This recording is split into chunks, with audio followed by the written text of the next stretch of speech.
Okay, ladies and gentlemen, if I could have your attention, please. We're going to go ahead and get started with the program portion.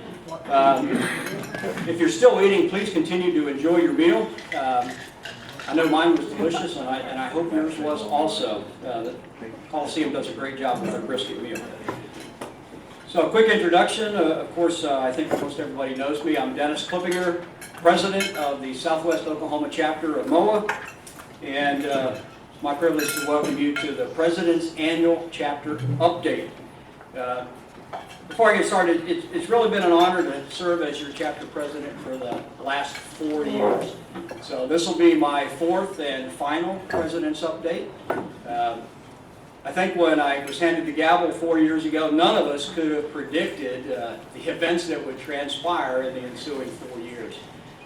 So I've been proud to lead this organization, and each of you, all of the membership, has my thanks and gratitude for everything you've done over the last 4 years to continue for this to be a very successful chapter. And we'll talk a little bit about that during the presentation. I'm also looking forward to the coming year under new leadership with a new president, and looking forward to accomplishing even more in the coming years. So what should you take away from this presentation? I think you'll find that a lot of the slides are familiar. I've updated them with current information. I have pared down the presentation this year a little bit. I've tried to focus almost exclusively on the chapter and what the chapter's accomplished. But really, I've got to mention the national organization just briefly on a couple of slides, because it's important that we understand what's going on at national and what we can do to support national on an ongoing basis.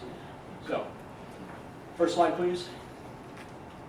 As I said, the Southwest Oklahoma chapter of MOA is an affiliate of a national organization. So, as I've always done over the last 4 years, I like to start with the mission of MOA, because it gives us a sense of purpose in what we're doing as a local chapter.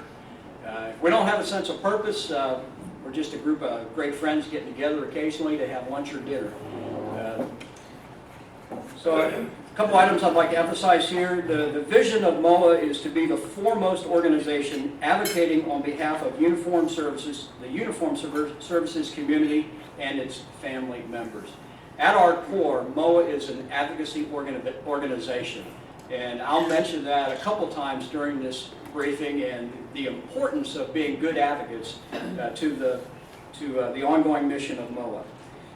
Our mission: to preserve and protect earned benefits for our uniformed services, veterans and families, and surviving spouses through advocacy, leadership, education, and service. And again, that's all embodied in the motto, never stop serving. So all of this information on this slide comes out of the MOA strategic plan for 22 through 26. It's available on the national website, and it's a document worth reading. I'd refer you to that. Next slide.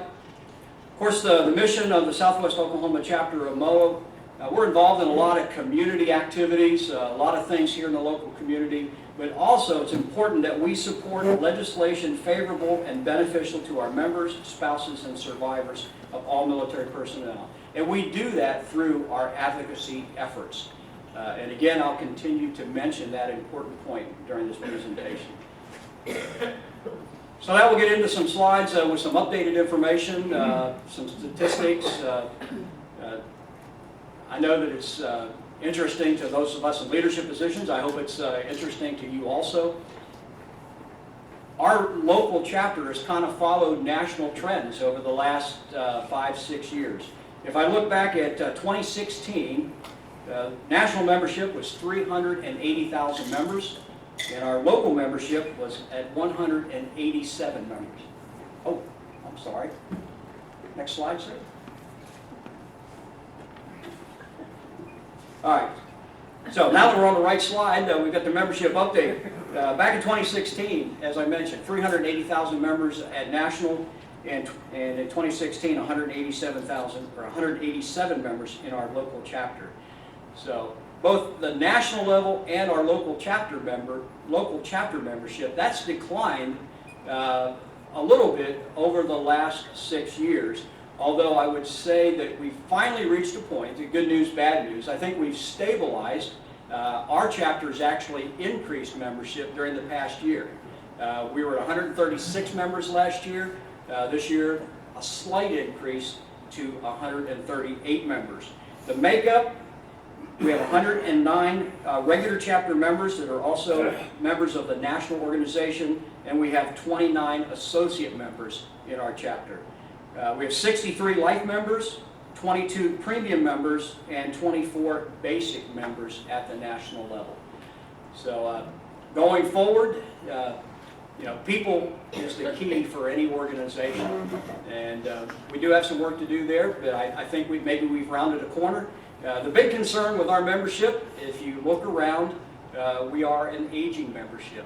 So it is vitally important that as we recruit younger members into our organization, because they will be the leaders of our organization in the future.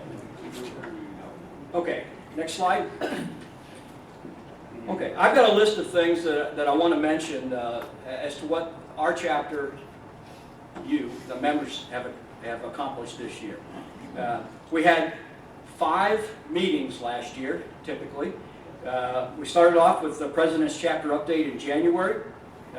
We heard an interesting presentation from Jervis Jackson, the Veterans Resource Center. He told us that was going to be open by the summer. I know there's been a few delays, but I think it's finally going to happen. I've driven by there several times. So looking forward to that resource being open for the veterans in the area. Trey Caldwell, Oklahoma House District 63, was our speaker at our annual dinner last May. In September, we heard from Lieutenant Colonel Brian Hayes, the new Professor of Military Science at Cameron University. And then in probably our best attended meeting of the year in November, Rob Andrew from Oklahoma University came down and spoke to us about the Ukraine war. If you missed that presentation, we finally got that put up on our YouTube channel for you to view. So what else did we do? A lot of volunteer efforts. We volunteered at the Fort Sill National Cemetery and the Fort Sill Post Cemetery to place and recover flags at Memorial Day and Veterans Day. We've attended unclaimed veteran funerals. We've participated in Wreaths Across America. And our biggest volunteer effort, of course, is running the Military Welcome Center. I've got a separate slide on that to show you some statistics.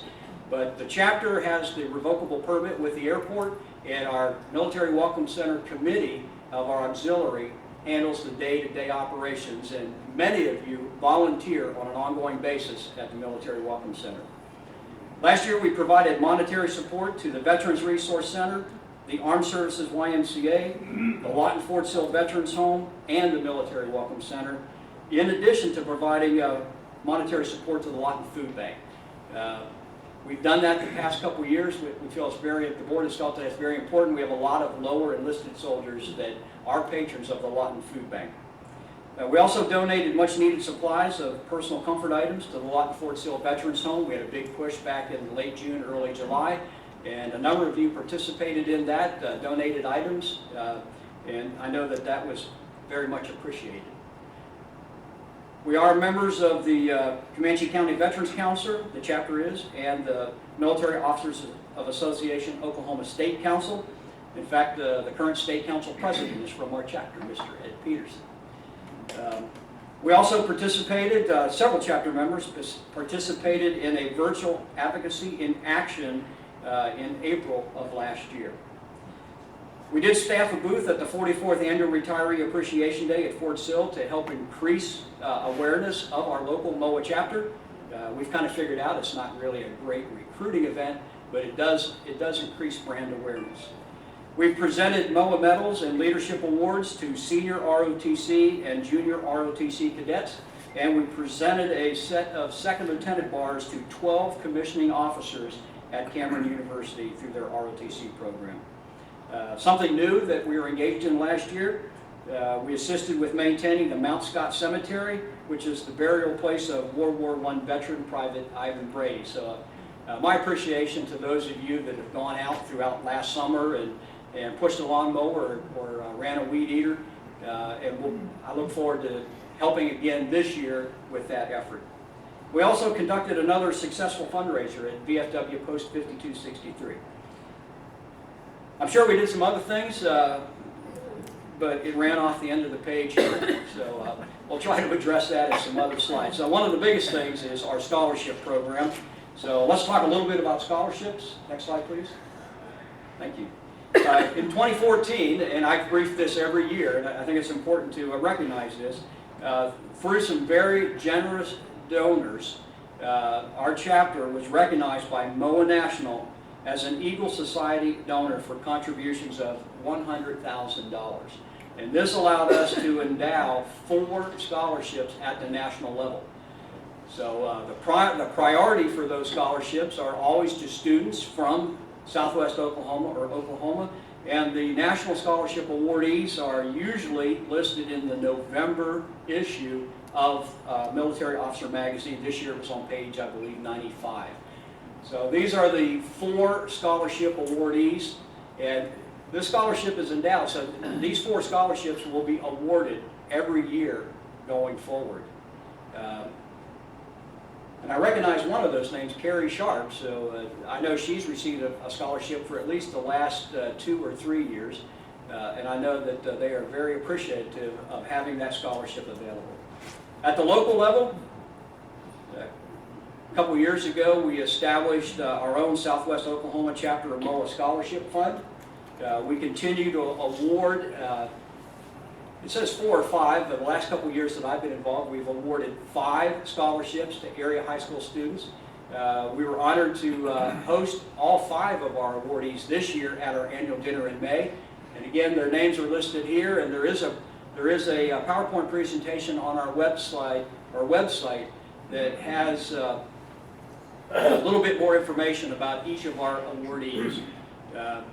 I know that each of our awardees this year successfully enrolled in college and started at least their freshman year because all of the scholarship checks were accepted by the individual universities that they're attending.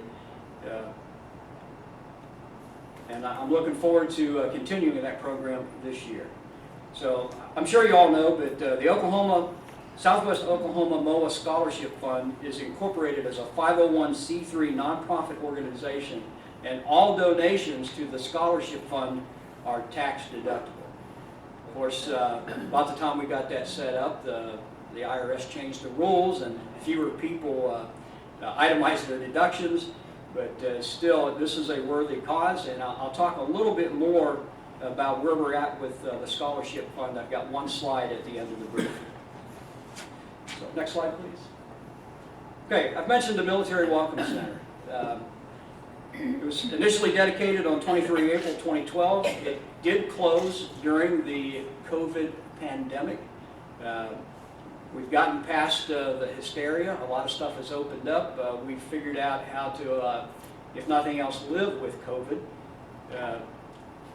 But our initial partner, the Armed Services YMCA, did not want to continue with that effort, so that, as I mentioned earlier, the chapter took over the permit with the airport in 2021. It was reopened, staffed by volunteers and coordinated by the Military Welcome Center Committee, chaired by Becky Pazorek. Thank you, Becky.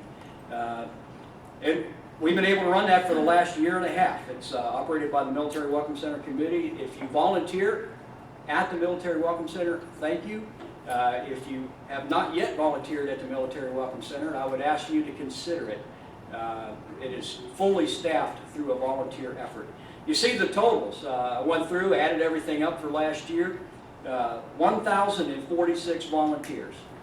So what that really means is 1,046 individual volunteer shifts. So if you volunteer 3 times during a month, that counts for 3 volunteer events. I'm not saying we have over 1,000 people volunteering out there. I don't know the latest, but it's probably 100 people that are on our list. We have that many right now. Maybe not that many. At one time, the volunteer list was quite extensive, but we're always looking for new volunteers. Well, Okay, Bill says we're about 45 right now, so please consider volunteering. So you look at the hours that were put in by those 45 people.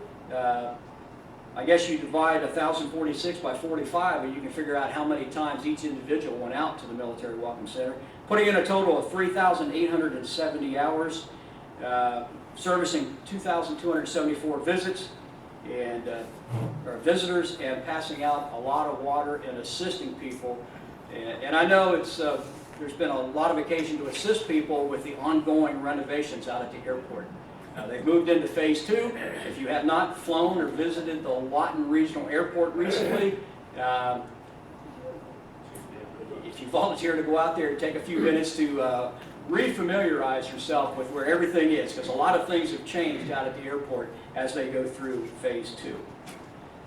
Okay, next slide.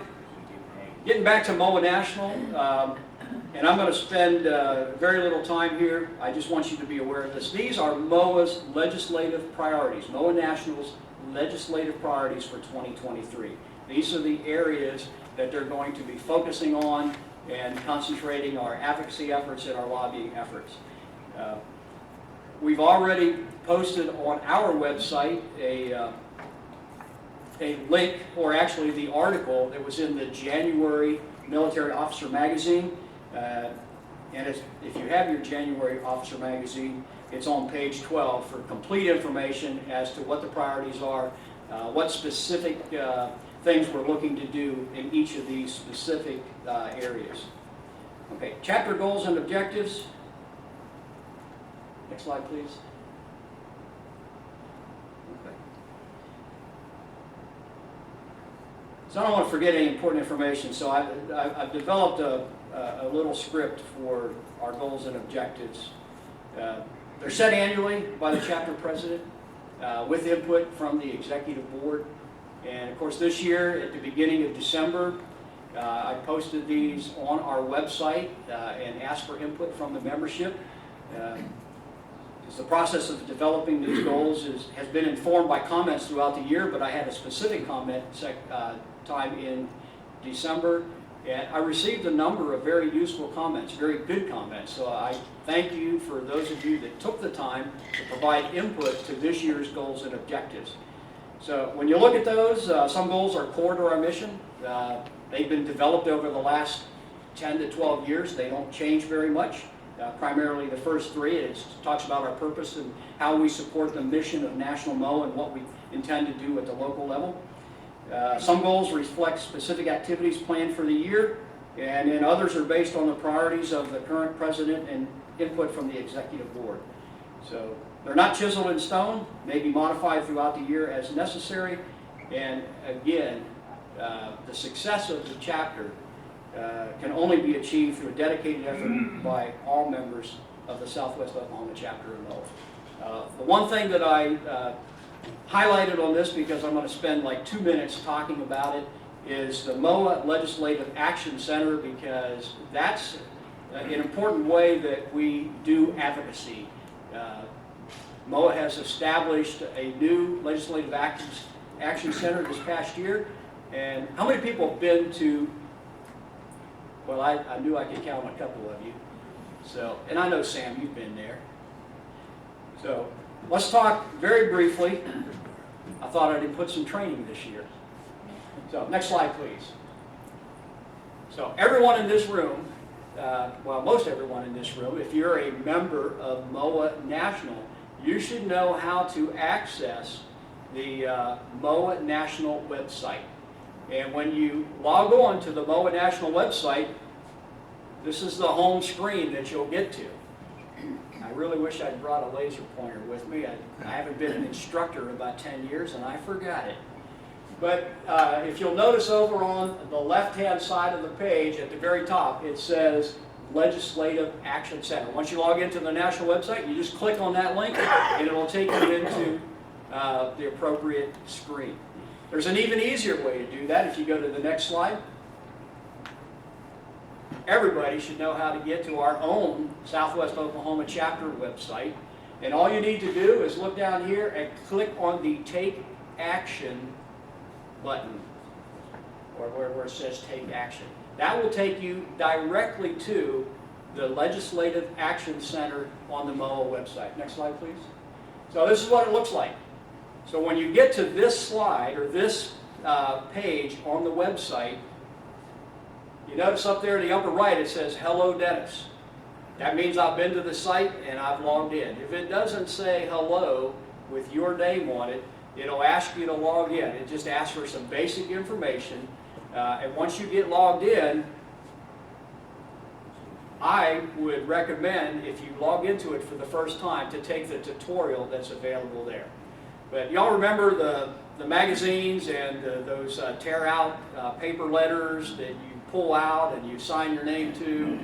They may still put those in there, but it's far easier to go to the Legislative Action Center, because under all these tabs, key advocacy issues, law-supported legislation, you'll get an opportunity to create a digital letter. You can edit that digital letter, and if you've signed in properly, it'll have your legislators listed that you can just click the link and it'll send an email to Tom Cole, or Senator Langford, or Senator Mark Wayne Mullen, or any of our other representatives.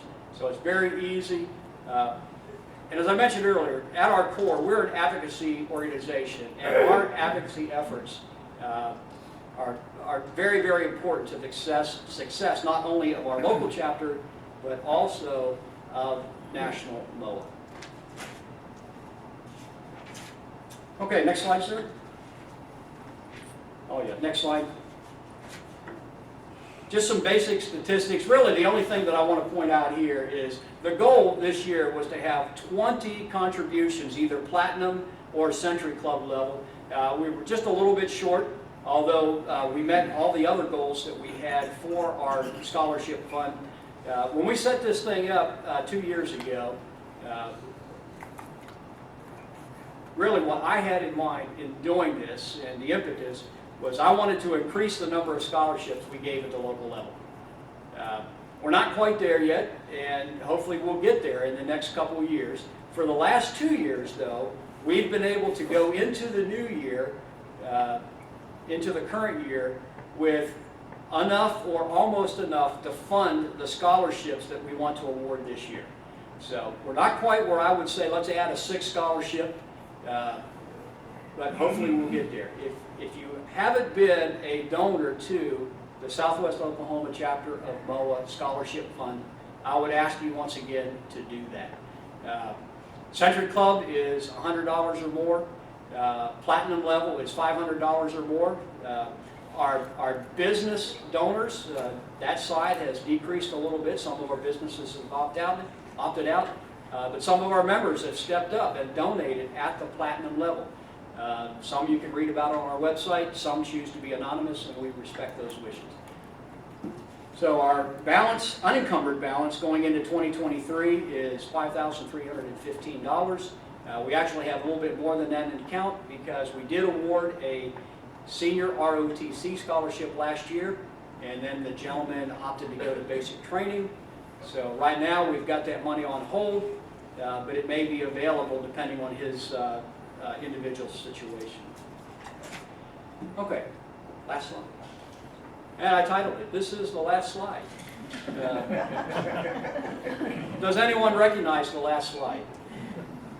Okay. I knew I'd embarrass myself by asking that question. So, when I took the gavel 4 years ago. Before, yeah, we've been here before. Now, it hasn't been the last slide before. It's been a slide, but these 4 bullets were my opening remarks 4 years ago, January 2019. My brief remarks when I took the gavel. I said, these are the characteristics of a successful MOA chapter. I think at the time we called it the characteristics of a healthy MOA chapter. And I'm not going to explain them again because we have seen them before. You know, a chapter with a purpose. You know, I know that we have a purpose. We know the direction we're going into. Legislative advocacy engagement. We do that, we can do more. Community involvement. We do that, and we're always willing to do more. Membership growth. You know, maybe we've turned a little bit of a corner, but that always remains a very, very high priority. As a matter of fact, I'm going to leave you with a quote from the new chairman, Lieutenant General Gary North, United States Army Air Force, so he's got to be a good guy, right, Ed? So, page 4 of the January magazine, from the chairman, the new chairman, it says, "Join me as MOA continues to grow." And I quote, "Every MOA member should be a recruiter. Telling our story is important, both at the grassroots level and at the national level, and I need your help as a powerful advocate for MOA and our members and our families." So, we have been a successful chapter. But even with that being said, there's always room for more, and I look forward to what new heights that our new leadership can take us to. So, barring any questions, that concludes today's presentation.